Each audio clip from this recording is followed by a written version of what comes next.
Good morning, everyone. Welcome to Silicon India webinar on building tech-friendly education sector.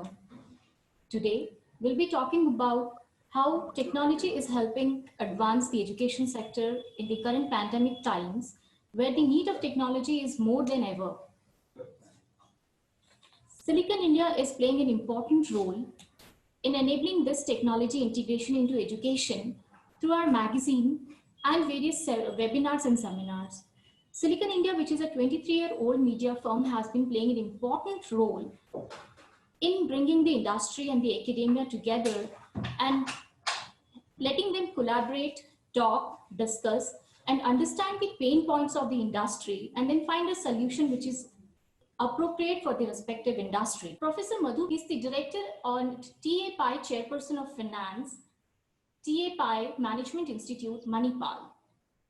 Professor Madhu is instrumental in setting up the largest finance lab at TAPMI with 16 Bloomberg terminals. Professor Madhu has held positions at the University of Auckland Business School and Monarch University. He has published over 50 papers in international journals and has presented his work in top conferences in finance and accounting. He will be talking on future of education and technology integration, providing seamless education and securing IT infrastructure.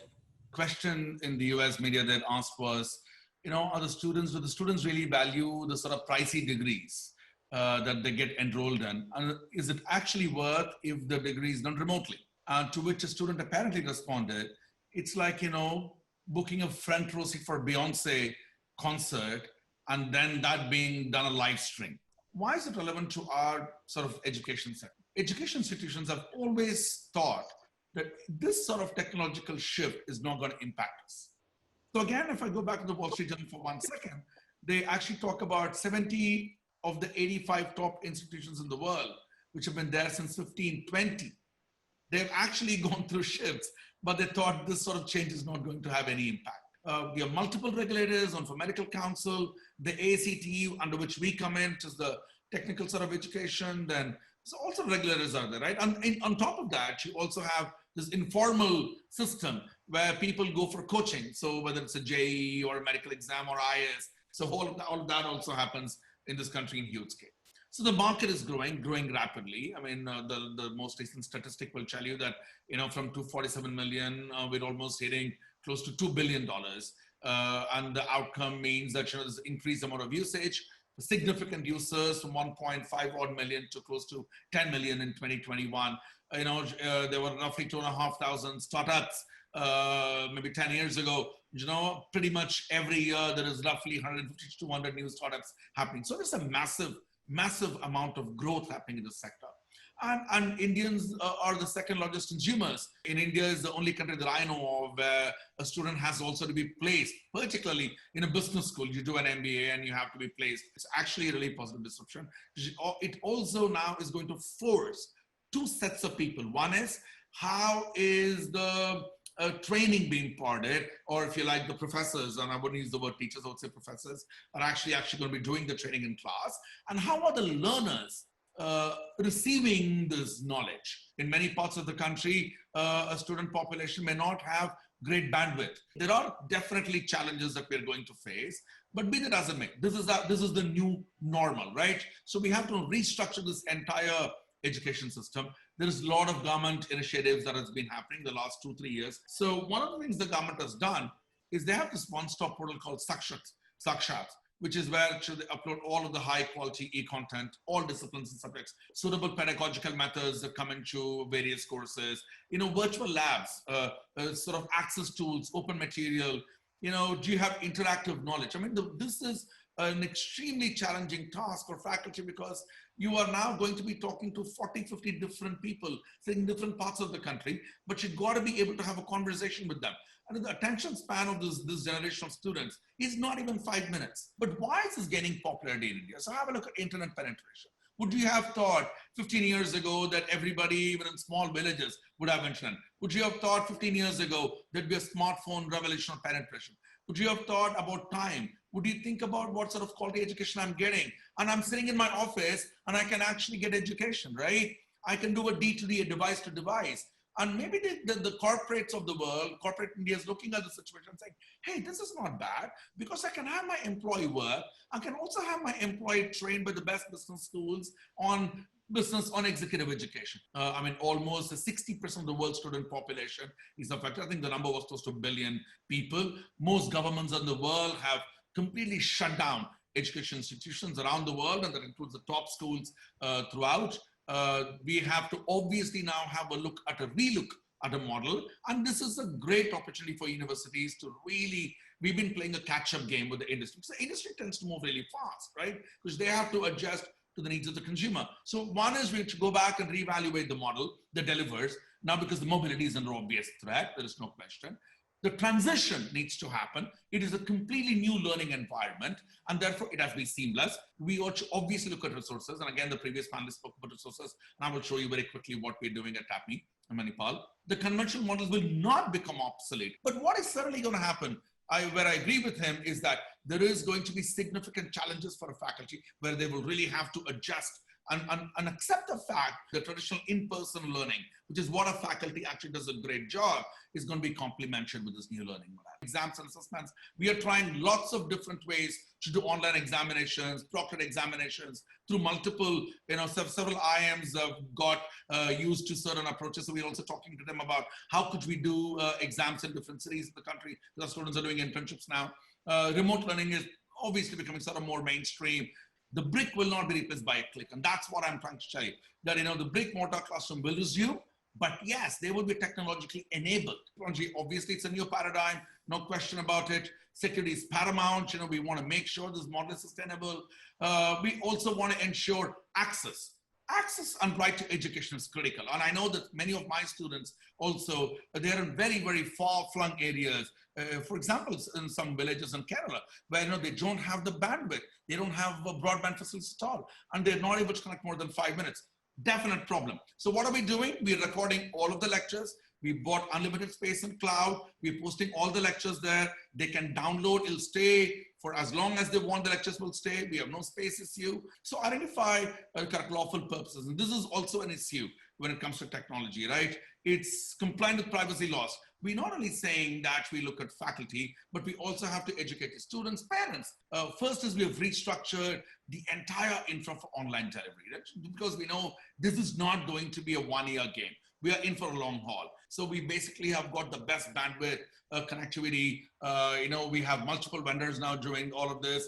We have cameras fixed throughout the room. We got great audio visuals. So then we have unlimited WebEx licenses. We are now exploring ebook options. Obviously, right? So students are in so many different towns in this country. So we will not be able to give them hard books. So how are we going to give them the books to read, right? So we have negotiated through Amazon Kindle, and all of the textbooks are going to be given to them. We are now exploring 2 different platforms for conducting online examination. We bought individual licenses of Coursera for every student. Every student, we have 475 students, and for every student we paid the license valid for 1 full year.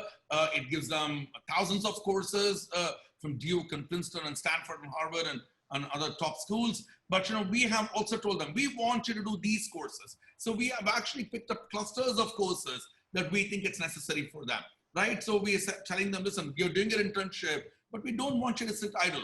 We want you to be upskilling, ready to get into industry. Then we're doing something called as Ignite, which is an amazing concept we launched. And see, this is what COVID does. This is what pandemic and challenges do to you, right? You got to really think out of the box and do something very exciting. So we started Ignite. Ignite is a webinar where only 30 students will participate, but you'll bring the top industry speakers to talk to a student. Then we're rolling out something called PDP, and that is one of very, very few schools in the country.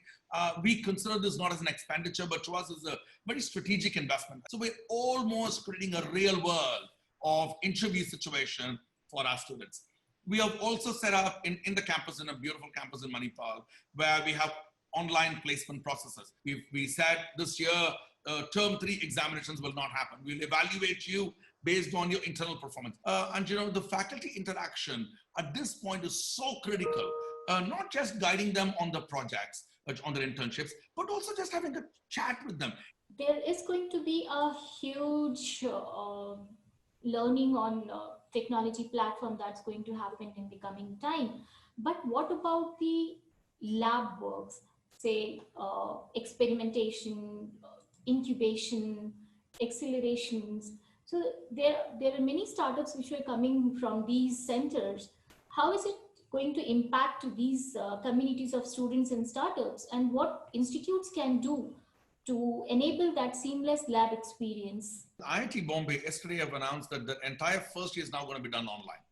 I was just reading yesterday and I was quite surprised because this is the issue that came to my mind as well as to how they will do the labs. So in business schools, we may not have that big an impact because we don't have a lot of lab work, but engineering schools will have a huge problem. Obviously, the lab cannot be reproduced, but they may have to really think of ways of how the entire first year without labs will be done in a 4-year undergrad program. We're part of the larger Manipal group, which has incubation centers. And again, this is an issue for us too, because students will not be on campus until September.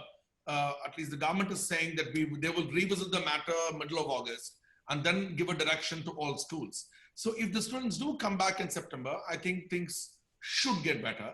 But at this stage, we're not sure whether all of them will come back, only part of them will come back. The corporates which hire from top schools like us and also other schools will have to now really go back and recalibrate their own expectations, because until last year, they were all coming to campus for placements, Exactly. right? Now, today they're saying, we will do online placements, right? And corporates may now also have to now start valuing or factoring degrees where the first year possibly is not taught in the campus. So the lab work will suffer. Experiments will have to take a back seat. Maybe you do a staggering system where you get only 50% of the students and do the lab work when you're allowed. This is not going to go away this year. This is going to be there for some more time, because we've just seen a second wave. In fact, the last report that I was reading said that the peak of COVID in India will happen sometime in November. There has to be an adjustment in the calendar. The academic calendar will have to be reworked. So how do you see that skill gap in the near future, and how can institutes and tech companies bridge this gap of tech skill gap? The corporates have now got to learn this mindset that it's not necessary that you will now have to be completely spending 2 years in a campus to be able to get a high quality education. Even next year, it is possible that there is, for example, the first year batch that's coming in, they are not going to be inside the campus. So the point is, corporate India has now got to realize that yes, this is the new normal. Business schools are going to be able to do this, and they have to recognize the courses. What are the corporates going to do this year? Many companies that I'm talking to are telling me, in particular the IT companies, I ask them, what is the skill set you want? The first thing they tell me, Anamika, is I want to hire a student who has got adaptability, who's got flexibility, and who can write really well. IT companies are also, they're not telling me that they want coding skills. They may already have it, but what they're saying is, I want somebody who can work in tough situation like this. So the human-to-human interaction is not going to go away, it's important. But we are training our students to be what I would love to call industry relevant and industry ready. Prepare your graduates to be global citizens. Prepare your graduates to work under tremendous constraints. Prepare your graduates to work under enormous budgetary cut pressure. Prepare your graduates to work from home. Prepare your graduates to handle teams remotely. B School cannot just say and decide, oh, I taught this 20 years ago, I'll continue to teach it. You cannot. You just cannot be up-nosed and behave like a toffee. You have to move on and do what the industry is asking you to do.